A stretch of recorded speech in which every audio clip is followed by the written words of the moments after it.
నమస్తే. నా పేరు జయచంద్ర, నేను హన్విక ఆర్గానిక్స్ నుంచి వస్తున్నాను. మీ పేరండి? నా పేరు శేఖర్ అండి. శేఖర్ అన్న. మీ ఊరన్నా? పెద్ద కొప్పెర్ల. మీరు మిరప ఎన్ని ఎకరాలు వేసినారన్నా? 3 ఎకరాలు వేసిన. 3 ఎకరాలు వేసినారు. మీరు ఈ సూపర్ స్ట్రాంగ్ 17 అనే మందు వాడినారు కదా, ఇప్పుడు వాడి ఎన్ని రోజులు అవుతుందన్నా? వాడి 5 రోజులు వచ్చింది. 5 రోజులు అవుతుంది. 5 రోజుల తర్వాత మీరు ఈ మందు కొట్టడం వల్ల మీరు ఏమేమి గమనించారు, ఏమేమి పోయింది? దీంట్లో నల్లి పోయింది. ఓకే, నల్లికి పని చేసింది. ట్రిప్స్ పోయింది.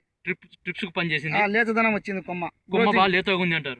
కొమ్మ పెరుగుదల వచ్చిందండి. చెట్టు పెరుగుదల వస్తుంది, గ్రోతింగ్ వస్తుంది, ముడత కూడా కంట్రోల్ అయింది. అంటే ఇది వాడడం వల్ల మీకు పురుగు కంట్రోల్ అయింది, నల్లి కంట్రోల్ అయింది, ట్రిప్స్ కంట్రోల్ అయింది, దోమ కంట్రోల్ అయింది, పురుగు కంట్రోల్ అయింది, చెట్టు కూడా బాగా లేతగా ఉంది అంటారు. అంటే ఈ మందును వేరే రైతులు కూడా వాడొచ్చు అంటారా? వాడచ్చు. ఓకే, సరే. ఒకసారి మీరు చెప్పిన మాటల్లో ఒకసారి చూద్దాం, మీరు చెప్పింది కరెక్ట్గా చూద్దాం ఒకసారి. ఈరోజు మనం అన్న చెప్పిన మాటలు వింటామంటే ఇక్కడ ఆకు లేతగా కనపడుతుంది, చిగురు వస్తూ ఉంది. సో ప్రతిదీ మనం ఇక్కడ అబ్జర్వేషన్ చేస్తూ ఉన్నామండి.